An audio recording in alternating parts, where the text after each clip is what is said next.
cannot change the business model as much as it has changed and not expect the contract to change too. We're not going to keep doing incremental changes on a contract that no longer honors what is happening right now with this business model that was foisted upon us. What are we doing? Moving around furniture on the Titanic? There's a storm brewing in the world of Hollywood.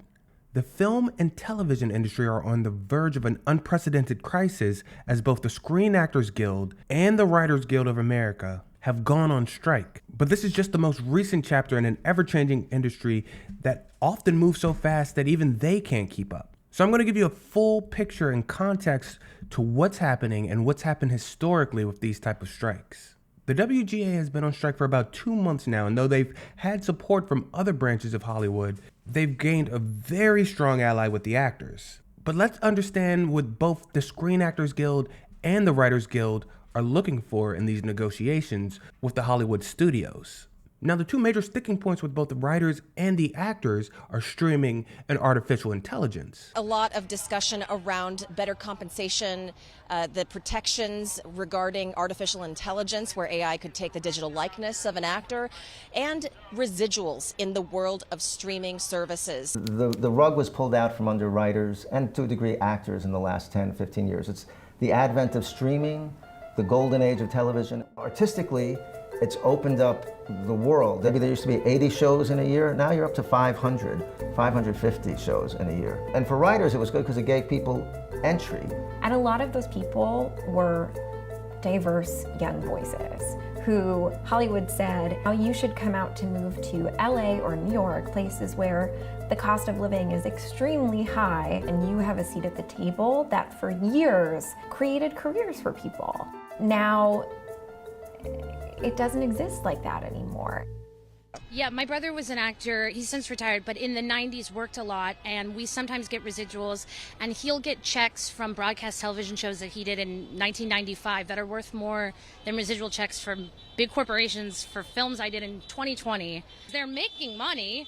All these millionaires are making money, but nobody else is seeing any of that money. Now, the problem with streaming services is the actors and writers aren't seeing the same residuals that they would see when they used to work on TV. If a film was played on TV, there were commercials that broke it up. And every television show had about 9 minutes of commercial for every 30 minutes of programming. The work is being consumed probably more now than ever. So actors and writers feel that their work isn't being fully appreciated and they're not being fully compensated, even though their work is continuing to be shown over and over. A basic thing, but the people that worked on the project should continue to be paid as the project continues to be shown. Both unions' demands mirror each other in many ways. Here's Duncan Crabtree Ireland speaking with NPR on what the Screen Actors Guild is generally looking for. The top reason really is that the companies have been unwilling to engage on the key issues that are the center of these negotiations, whether it's their refusal to agree to increases in minimum salaries to make sure that our members are making not making less money today than they were making in 2020, whether it's the insistence on ignoring our proposals regarding sharing money in the streaming world, or whether it's their insistence on proposals in artificial intelligence that really don't provide the kind of protection that our members expect and need against the unrestrained use of that technology. With the film industry changing so much over the years, especially in the last decade and a half, the contracts that both unions are under don't seem to really match what's going on. But again, going back to the demands of the Actors Guild, it's a pretty widespread overhaul of the system to make the profit sharing fair. I was on a television show called Gilmore Girls for a long time that has brought in massive profits for Netflix. It has been one of their most popular show for a very long time, over a decade. It gets streamed over and over and over again, and I see almost none of the revenue that comes into that. We need to kind of restructure it from the top and do something where we equitably share profits. And if they're making less profits, that's fine, but then they can't, then the producers can't keep taking the profits that they've been getting all along. You got to reduce your profits if you're reducing profits. So now many of you may be thinking, why are we feeling sorry for millionaires arguing over money. But the reality is much different. You see, most actors that are part of the Screen Actors Guild are working actors, barely making a living wage. Compared to the amount of actors that are in the guild, there's only a small handful that are making millions of dollars a year. Yes, you have A-list millionaires that are a part of the Screen Actors Guild, but you also have bartenders and Uber drivers and hotel workers and servers that are just trying to make a living doing something that they love. The Screen Actors Guild hasn't voted to strike since 1980. And at the time, they were striking because the introduction of home video saw them yet again not getting fair wages based on the sale of their work. The strike began on March 21st, 1980 and lasted for 85 days, making it the longest strike in the Screen Actors Guild history. During this time, numerous films and TV shows had to completely shut down because without actors, you don't really have anything to film. Now, ultimately, the strike was resolved with the signing of the home video agreement on June 5th, 1980. The agreement established a framework for residuals and payments for actors when their work was released on home video. It made sure that actors would get fair compensation with the lucrative home video market that had emerged. Now, comparing that strike to this strike, there are some similarities. There's a new platform out with streamers, and actors aren't getting fair wages from them. Now, on the writer's side, it can be argued that their wages need to be raised even more. You see, many writers aren't even making a living wage working on some of the biggest television shows and movies on these streaming platforms, specifically television shows. Broadcast shows kind of used to be the entire TV space. So if you were on a show like Law & Order SVU, or if you were on a show like Friends, your show was being filmed, it was in production concurrently while you were in the writer's room. Writers are now being separated from production, employed for fewer weeks. Fewer weeks means less income. And when a show like Game of Thrones costs so much money and takes so much time to make, that's a longer period of time between seasons. And so that means these writers have a longer period of time before they are employed again. There was this staff writer who was on The Bear, which is a streaming show on Hulu, and he had a story about how after working in this room, even though it was this critically acclaimed show and they were winning an award, he went to the award show broke and had to rent a bow tie. What I thought was so interesting about that story was that it wasn't the pay per se that was the issue in that situation, it was the length of the room. So you went from having 40 weeks of guaranteed work to maybe 8 to 10. What's happening now is a lot of them are being hired for short-term contracts to write a few episodes and then not getting residuals from them. Whereas before on television shows, you would be hired for an entire season and your residuals would come because of the advertising that went along with the shows. Now, the 1980 strike of the Screen Actors Guild was crippling to Hollywood, but it wasn't the most crippling strike that Hollywood had ever faced, because this isn't the first time that the writers and the actors have gone on strike at the same time. While this is unprecedented because of the times and the technology and the developments of the film industry, this has happened before. In 1960, both the screen actors and the writers went on strike at the same time.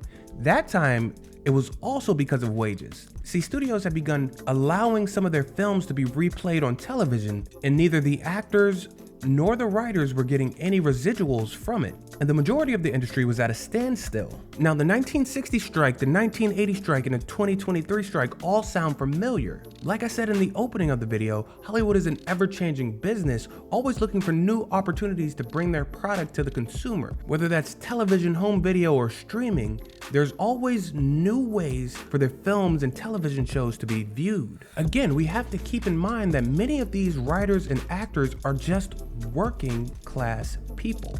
The big names can support themselves, but collectively the unions are made up of people just trying to get by. Now, beyond that, artificial intelligence has left a huge gap at the negotiation table for both the writers and the actors. Listen to this. I'm looking at the statement that the group representing studios in these contract negotiations has just put out, and they say that this strike is your fault, that you've walked away from their offer of big pay increases, the most in 35 years, according to them, a 76% increase in the residuals that actors will earn from streaming services, improvements to health and pension plans, and they say that they are offering protections against artificial intelligence in the industry. What do you say to that? Well, I say that's a whole bunch of spin that's just not accurate. I mean, one of the so-called protections that they offered us 2 days ago in artificial intelligence is that our background actor members would work for 1 day, get paid for 1 day, have their bodies scanned, and then the company would have the right to use that scan, not just for that project, but for any project ever in the future for the eternity without any consent and without any compensation. So if that's the kind of protections that they're offering in artificial intelligence, then I think we are going to have to think again. That in itself is crazy. But what actors also don't want is for their likenesses to be used to create more content, even after their deaths, which has already happened. Think Grand Moff Tarkin in Rogue One, or the rumored James Dean movie that people are trying to put together. But I think more crucial than that is the use of artificial intelligence to write screenplays. You see, that eliminates the need for a writer altogether, which would eliminate their job.